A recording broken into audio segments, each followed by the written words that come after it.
Pemirsa, Menteri Keuangan Purbaya Yudi Sadewa merespon tanggapan Menteri SDM yang menilai dirinya salah terkait harga LPG 3 kg. Purbaya mengungkapkan dirinya mempelajari lagi perihal harga LPG 3 kg ini dan diakui mendapatkan data harga asli LPG 3 kg dari stafnya. Pelajari lagi. Mungkin Pak Balil betul, tapi kan kita lihat lagi seperti apa. Yang jelas saya dapat angin dari hitungan staf saya. Nanti kan kita lihat di mana salah pengertian. Tapi harusnya sih pada akhirnya angkanya sama, uangnya itu aja kan. Iya. Nanti kita jelasin seperti apa yang sebetulnya. Termasuk apa yang dikatakan Pak Bahlil salah data itu terkait salah data. Mungkin cara ngelihat datanya beda. Kan hitung-hitungan kan kadang-kadang kalau dari praktek dari akuntan kan kadang-kadang beda cara ditulis. Tapi saya yakin pada akhirnya besarannya sama juga kok. Uangnya segitu aja. Kalau salah hitung bisa nambah duit, saya salah hitung terus bisa uang nambah. Ya, tanggapan tersebut berkaitan dengan informasi sebelumnya di mana Menteri Keuangan Purbaya Yudi Sadewa mengakui selama ini subsidi energi masih belum tepat sasaran pemirsa karena sebagian besar dinikmati kelompok masyarakat mampu. Dan subsidi tersebut pemirsa semestinya berfungsi untuk melindungi kelompok rentan bukan kelompok atas. Purbaya menyebutkan dari total subsidi energi yang disalurkan pemerintah sebesar Rp386,9 triliun 2024, warga yang tingkat kesejahteraan pengeluaran terendah yakni desil 1, 2, dan 3 masing-masing menikmati manfaat 7, 9, dan 10%. Sementara kelompok masyarakat yang masuk kategori sangat mampu desil 8, 9, 10 menerima manfaat masing-masing 11, 10, dan 9% dari subsidi yang diberikan.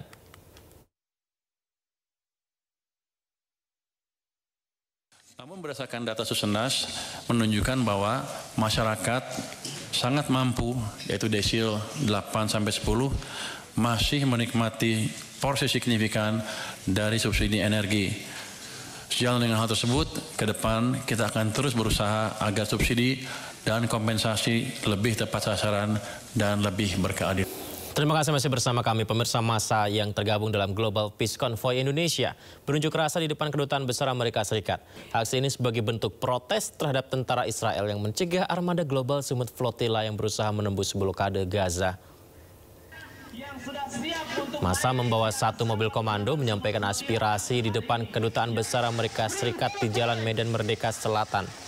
Mereka membawa sejumlah atribut seperti bendera Palestina dan poster berisikan pesan-pesan protes. Mereka memprotes ulah Zionis Israel yang mencegah kapal bantuan menembus Gaza Palestina. Selain itu, massa juga memprotes penahanan 450 aktivis Global Summit Flotilla oleh Israel. Mobil komando kita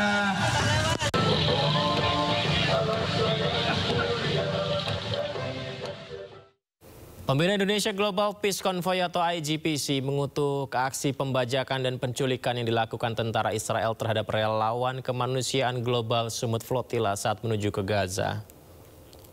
Pernyataan disampaikan Bahtiar Nasir saat konferensi pers di Menteng, Jakarta, di mana menurutnya Israel harus segera membebaskan ratusan relawan dari berbagai negara yang telah ditahan dikarenakan mereka datang dengan damai pemirsa tanpa senjata. Sementara Indonesia akan terus bergerak melawan ketidakadilan dan mengajak dunia menghentikan genosida di Palestina. Ya, saat ini sangat-sangat prihatin dan kami juga mengutuk apa yang dilakukan oleh tentara Israel yang sudah membajak kapal-kapal kemanusiaan kami, dan mereka juga sudah menculik para aktivis-aktivis kami. Dan dari sini kami menuntut agar segera dibebaskan karena mereka adalah orang-orang yang datang dengan damai. Menteri Keuangan Purbaya Yudi Sadewa menegaskan peluang penambahan anggaran transfer ke daerah atau TKD tetap terbuka meski saat ini alokasi transfer mengalami pemotongan. Purbaya mengaku siap merayu pemerintah pusat untuk memperbesar anggaran bagi daerah-daerah, asalkan ada perbaikan dalam tata kelola dan penyerapan dana. Purbaya menuturkan salah satu alasan utama pemerintah memangkas transfer ke daerah karena adanya indikasi penyalahgunaan dana.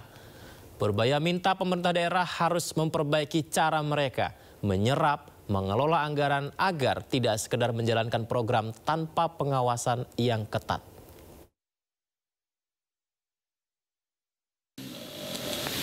Tahun depan kan dipotong, tahun ini sudah dipotong juga kan.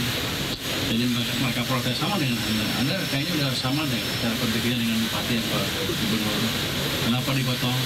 Nanti nggak bisa bergerak kira-kira gitu. Tapi alasan memotongnya itu Kak, utamanya dulu karena banyak penyelewengan.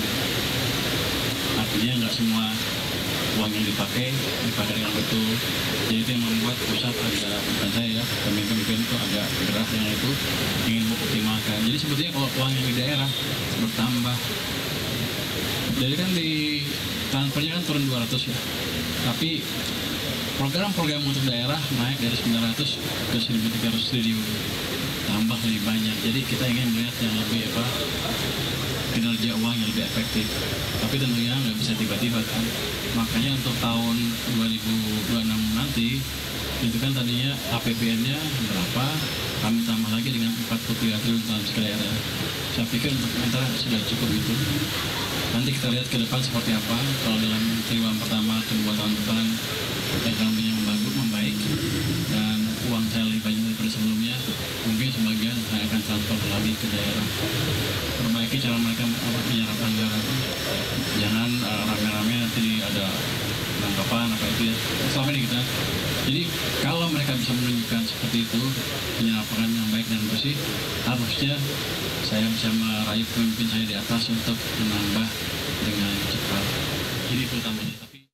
Inflasi harga bergejolak menjadi komponen inflasi tertinggi pada September 2025 sebesar 6,44% secara tahunan.